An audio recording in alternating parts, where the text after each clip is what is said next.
Hai, selamat pagi. Gak terasa udah mau weekend lagi nih. Tapi sebelum menutup akhir pekanmu, kita sarapan informasi dulu yuk di Narasi Pagi bersamaku Deborah Mulia. Rabu kemarin, pemerintah hentikan siaran TV analog dan tingkat pengangguran di Indonesia yang menurun. Selain itu, ada juga rekomendasi Komnas HAM soal Kanjuruhan dan Stadion GBK yang gak bisa dipakai untuk konser sampai pertandingan tim nasional. Berikut informasi selengkapnya.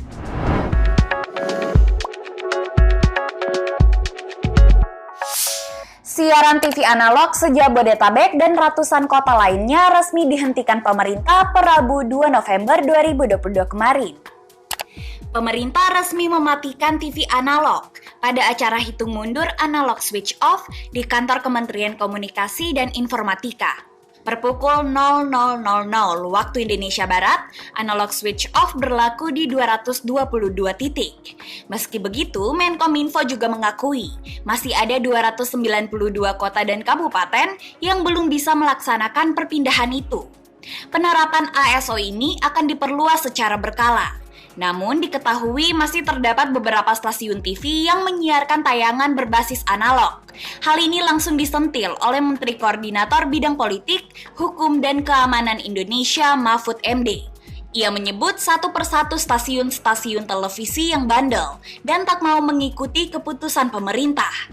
Semua cukup berjalan efektif, hanya ada beberapa televisi swasta yang sampai sekarang dalam tanda petik tidak mengikuti atau dalam tanda petik lagi membandel atas keputusan pemerintah ini, yaitu RCTI, Global TV, MNC TV, iNews TV, ANTV, dan tadi juga terpantau TV One serta Cahaya TV. Mahfud pun telah membuat surat pencabutan izin stasiun radio atau ISR terhadap stasiun TV yang membandel ini. Terhadap yang membandel ini, secara teknis kami sudah membuat surat pencabutan izin stasiun radio atau ISR bertanggal 2 November kemarin. Maka jika sekarang masih melakukan siaran melalui analog, maka itu bisa dianggap ilegal dan bertentangan dengan hukum yang berlaku. Hal senada disampaikan oleh Menteri Komunikasi dan Informatika Johnny G. Plate. Ia mengharapkan kerjasama pejabat dan tim yang berwenang dalam mengarahkan seluruh stasiun televisi agar mematuhi peraturan tersebut. Migrasi siaran analog ke digital sendiri terhimpun dalam Undang-Undang Cipta Kerja. Undang-Undang Cipta Kerja sendiri diundangkan pada 2 November 2020 di Jakarta, yang berarti 2 November 2022 merupakan batas akhir penghentian siaran analog di Indonesia. Meski menuai pro dan kontra, semoga penerapannya bisa berlangsung efektif dan sesuai dengan tujuan yang diharapkan. Kalau kamu gimana nih? Udah beralih ke TV digital? Setelah diterpa pandemi yang berdampak pada para pekerja, saat ini Menteri Ketenagakerjaan Ida Fauzia mengklaim tingkat pengangguran terbuka di Indonesia telah menurun. Hal ini disampaikan dalam acara Festival Pelatihan Vokasi di Jakarta Convention Center pada Minggu 30 Oktober 2022. Ida mengatakan, jumlah pengangguran turun menjadi 5,38% dan setiap tahunnya Indonesia dihadapkan pada penambahan jumlah angkatan kerja baru sebesar 4,2 juta orang. Total angkatan kerja di Indonesia per Februari 2022 sejumlah 144.014.048 orang atau sekitar 69% dari total penduduk produktif Indonesia yang berjumlah sekitar 208 juta jiwa. Berdasarkan data Badan Pusat Statistik, tingkat pengangguran pada Agustus 2020 tercatat di kisaran 9,7 juta orang atau setara 7,07%. Kemudian pada Februari 2021 turun menjadi sekitar 8,7 juta orang. Pada Agustus 2021, tingkat pengangguran sempat naik menjadi sekitar 9,1 juta orang. Dan pada Februari 2022 menurun signifikan ke angka sekitar 8,4 juta orang dengan persentase sebesar 5,83%. Adapun 5 provinsi dengan tingkat pengangguran tertinggi di Indonesia adalah Jawa Barat, Jawa Tengah, Jawa Timur, Sumatera Utara, dan DKI Jakarta. Penambahan itu imbas dari bonus demografi penduduk usia produktif yang puncaknya diproyeksikan pada 2030. Menurut Ida, kebijakan yang selama ini diterapkan oleh Presiden Jokowi juga berperan menekan angka pengangguran. Jokowi fokus dalam meningkatkan kualitas sumber daya manusia di Indonesia melalui penguatan vokasi yang tertuang dalam Rencana Pembangunan Jangka Menengah Nasional tahun 2020-2024. Meski begitu, di samping menyusutnya angka pengangguran, Indonesia tetap harus siaga menghadapi ancaman resesi global pada 2023. Ikut seneng deh dengernya. Semoga penurunan kuantitas tingkat pengangguran ini diiringi dengan naiknya kualitas pekerja juga ya. Komnas HAM memberikan rekomendasi hasil investigasi terkait peristiwa Kanjuruhan kepada Presiden Jokowi. Komnas HAM telah selesai melakukan investigasi terkait peristiwa Kanjuruhan. Dari hasil investigasi tersebut, Komnas HAM telah mengeluarkan sejumlah rekomendasi kepada Presiden Jokowi.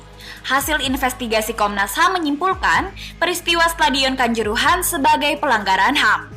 Rekomendasi ini disampaikan oleh Komisioner Komnas HAM Muhammad Hoirul Anam. Rekomendasi pertama adalah terkait evaluasi menyeluruh terhadap persepakbolaan nasional. Dengan evaluasi serius, dapat membuat perbaikan persepakbolaan tanah air menjadi sebuah keniscayaan. Melakukan evaluasi menyeluruh terhadap tata kelola sepak bola di Indonesia sebagai bagian dari upaya pemenuhan dan perlindungan hak asasi manusia serta perbaikan sistem keolahragaan di Indonesia.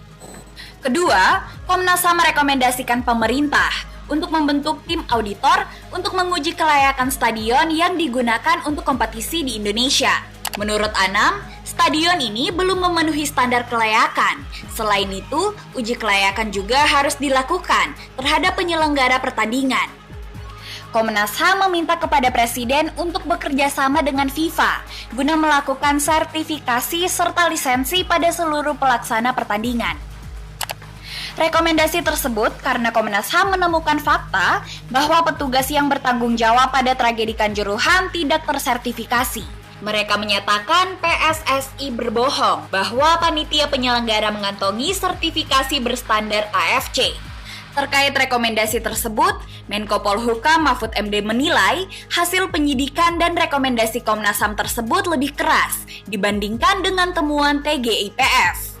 Bersama gitu, tetapi Komnas HAM lebih detail dan lebih datanya lebih dilengkapi lagi daripada yang kita dulu. Tapi substansinya hampir sama. Mahfud mengatakan, rekomendasi Komnas HAM meminta agar tersangka dalam kasus ini tidak hanya berhenti di 6 orang. Selain itu, Komnas HAM meminta harus ada pertanggungjawaban secara berjenjang dari pihak terlibat dalam kasus ini. Rekomendasi Komnas HAM atas peristiwa Kanjuruhan diterima oleh Menko Polhukam dan segera dilaporkan ke Presiden Joko Widodo. Mahfud juga membandingkan eksistensi tim pencari fakta yang dibentuk sebelum peristiwa Kanjuruhan yang dianggap tidak bertaji dalam penanganan sebuah kasus. Bahwa peristiwa kerusuhan sepak bola ini sudah memakan, sebelum Kanjuruhan itu sudah memakan 89 korban di berbagai tempat, di berbagai waktu. Selalu dibentuk TGIPF, tapi selalu ompong. Meski demikian, beberapa rekomendasi TGIPF sudah diakomodir federasi, salah satunya percepatan KLB. Namun menurut Iwan Bule, Ketua Umum dan seluruh Komite Eksekutif PSSI hanya bisa mundur melalui mekanisme KLB. Menarik nih, kita lihat gimana tindak lanjut rekomendasi Komnas HAM terkait peristiwa Kanjuruhan. Jelang penyelenggaraan Piala Dunia U20, Menpora melarang penggunaan Stadion Utama Gelora Bung Karno untuk konser nih. Batal deh rencana konser Blackpink di GBK. Hal ini disampaikan langsung oleh Menpora Zainuddin Amali. Atas keputusan itu, GBK dan stadion-stadion lainnya yang terdaftar di FIFA harus disteril dari kegiatan apapun sejak 6 bulan. Soalnya, stadion-stadion tersebut bakal digunakan untuk Piala Dunia U20 pada Mei sampai 11 Juni 2023 mendatang. Stadion GBK dan 5 stadion utama lainnya itu akan mulai direnovasi per November ini. Adapun 5 stadion yang dimaksud, yakni Stadion Jakabaring Palembang, Stadion Sijalak Harupat Bandung, Stadion Manahan Solo, Stadion Gelora Bung Tomo Surabaya, dan Stadion Kapten Iwayan Dipta Bali. Larangan itu pun berimbas pada beberapa kegiatan. Timnas Indonesia dipastikan juga gak bisa bermain di stadion utama GBK untuk laga di Piala AFF 2022 pada 22 Desember hingga 22 Januari 2023 mendatang. Selain itu, stadion di Senayan itu juga gak boleh dipakai buat konser girl band Blackpink. Sebelumnya, pihak promotor telah menyatakan bahwa konser bertajuk Blackpink Born Pink akan digelar di stadion utama GBK pada 11 dan 12 Maret 2023. Selain itu, ada konser tunggal penyanyi solo Raisa di GBK yang rencananya digelar pada 25 Februari 2023, juga terancam batal. Apapun keputusannya, semoga keputusan ini sudah dirancang matang-matang ya. Kalau menurutmu gimana? Sekian dulu sarapan informasi bareng Narasi Pagi di pekan ini ya. Buat update berita terkini, jangan lupa untuk pantengin Narasi Pagi di minggu depan seperti biasa pukul 8 waktu Indonesia Barat, live di Instagram Narasi Newsroom dan Mata Najwa. Happy weekend everyone, bye!